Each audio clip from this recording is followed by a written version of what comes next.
Pour la Fondation de l'Avenir, c'est évident. Ça fait partie de sa conception de ce que c'est que la santé.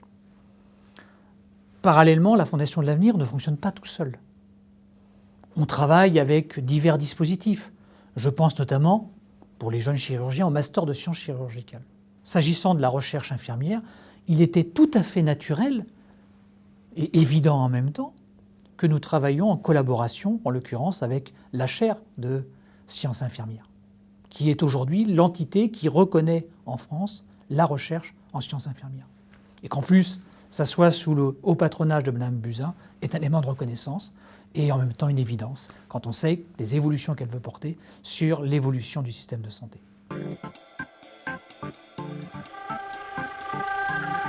Les infirmières, mais c'est vrai pour les autres paramédicaux, les kinésithérapeutes, diététiciens, ergothérapeutes, n'ont pas pu développer des champs de recherche, donc des champs de connaissances spécifiques par rapport au corps médical.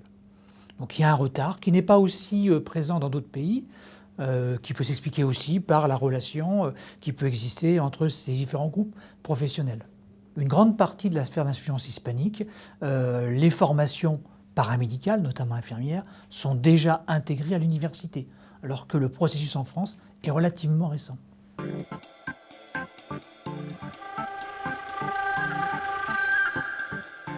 La Fondation, par rapport à la recherche infirmière ou la recherche paramédicale,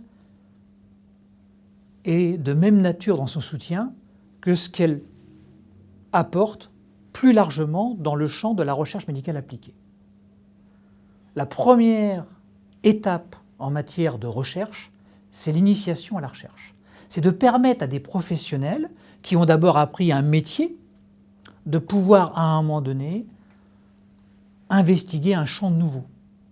Et pour cela, il faut les accompagner. On ne devient pas chercheur comme ça ex nihilo. C'est d'abord parce qu'on a une expérience professionnelle, c'est parce qu'on a une curiosité intellectuelle, c'est parce qu'on a un regard sur ces pratiques qu'à un moment donné, on peut se lancer dans la recherche. Et on a créé une bourse qui s'appelle Avenir Recherche en Soins, qui est un dispositif très très innovant, très original. Il s'agit d'une formation recherche-action, initiée des paramédicaux à la recherche, par la recherche, en lien avec les préoccupations de recherche de l'environnement professionnel.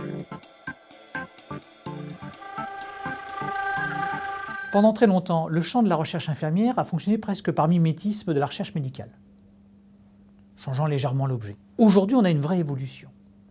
Tout simplement parce qu'on a une recherche infirmière qui est plus sur le continuum de prise en charge, qui est plus orientée autour de la dimension globale de la prise en charge, qui bien sûr inclut le médical, au contraire, complémentarité, non pas opposition, mais qui aussi s'intéresse à la dimension socio-éducative, notamment à l'éducation thérapeutique, qui s'intéresse à l'accompagnement psychologique. C'est extrêmement important, surtout avec le développement des maladies chroniques, où il faut accompagner dans la durée. Et c'est là que peut se situer la recherche paramédicale, et c'est là qu'elle est en train de se développer, parce que là, elle fait œuvre utile. Une recherche paramédicale qui ne chercherait à se développer que par mimétisme de la recherche médicale n'a aucune utilité sociale.